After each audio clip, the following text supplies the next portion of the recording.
my God, guys, ang dami ko na napuntahan ngayon. So, bahay muna kami. Ayan na po ang aming mga bisita. Yung dalawa lang po yung bisita namin ngayon. Ako, Diyos ko, halata na kumain ng buko salad. Patay ka kay Lola Itchel. Ayan guys, napakabanas dito sobra. Kaya nyo naman ang pawis ko, kita nyo naman. Lalabas muna ako guys kasi ayan, napakainit. So, mahay-mahay muna ako mamimiesta. Siyempre guys, tapos na ako sa kabilang bahay. Dito naman ako sa kabilang bahay. Yan po yung may-ari ng bahay. Ayun po yung jowa na may-ari ng bahay. Mag-hi ka na, Ate Isa. Makikita na ito ng mga taga-kanto. Yan, dami pong handa dito. Ito po yung pinaka-poging pulis dito sa San Pablo. Si Lola Nita. Aba, yan ang pinaka-maganda. Oh, patay ka kay Herbe, galang-gala ka. At syempre, pinuntahan ko naman ang aking baby. O, diba, nagdinang ako sa binyag pero hindi ako pumunta sa simbahan. Patawarin mo ako, inaanak ko dahil talagang hindi magigising si Ninang ng oras na gusto mo.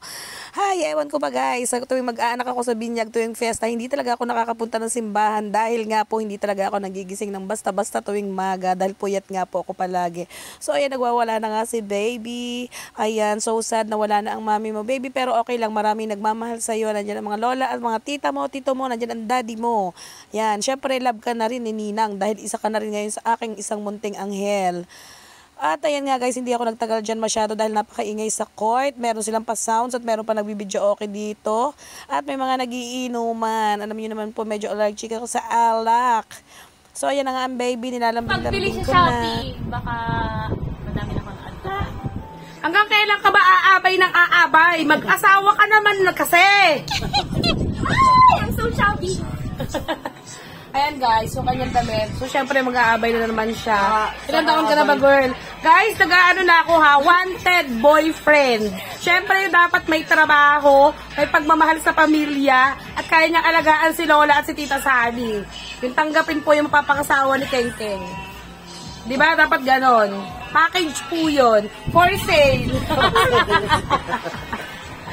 Lola, mag-aasawa na si Keng Keng? Ano si Odi o ano? COD na lang po. Dumating na po yung kapatid ko guys. Natatakbo po ang Sherman. Ay, buhatin niya ka.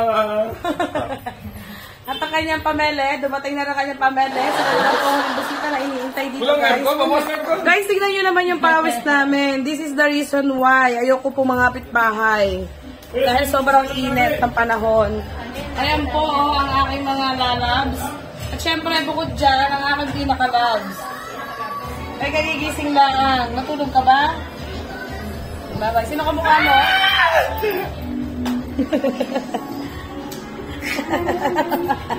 Guys, pag talaga pestahan, di nawawala yung inuman. Yan po yung mga maglalasing dito. Kahit birthday. Yan po si Sir Patrick. Isa po sa pinuno ko kasi muna. Hindi naman ako! Ayan po ang general. Eh po, tatay ko lasing na. Sino yan?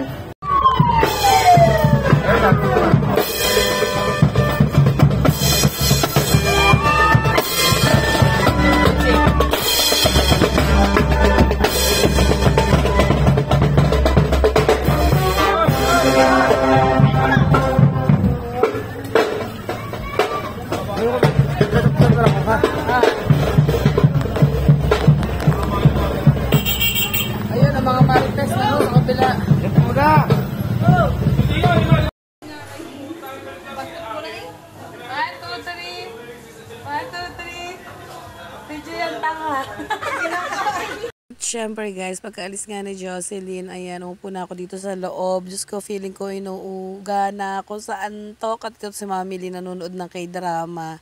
Habang pinapanood ko si Dang, ayan, ang kanyang mga bagets. At nagmamarites silang dalawa ni Lola. Tuwan-tuwa naman to si Lola kasi talagang si Dang talaga is isa sa aking kababata. Dalaga pa lang kami, talagang kami sanggang dikit na. Hanggang sa magsama kami sa Manila. Hanggang sa may mga anak na kami guys. So wala ako ibang matuturing na best friend kundi si Dang. Siyempre guys, tapos na yung fiesta, mag-uuwian na kami. Kasama ko na sila Dang, uuwi na kami. Magpapaalam na kami sa aming lola. Bye-bye ka muna, bye-bye. Happy fiesta sa Nicolas. Bye guys, yun lang for today's video. Bye.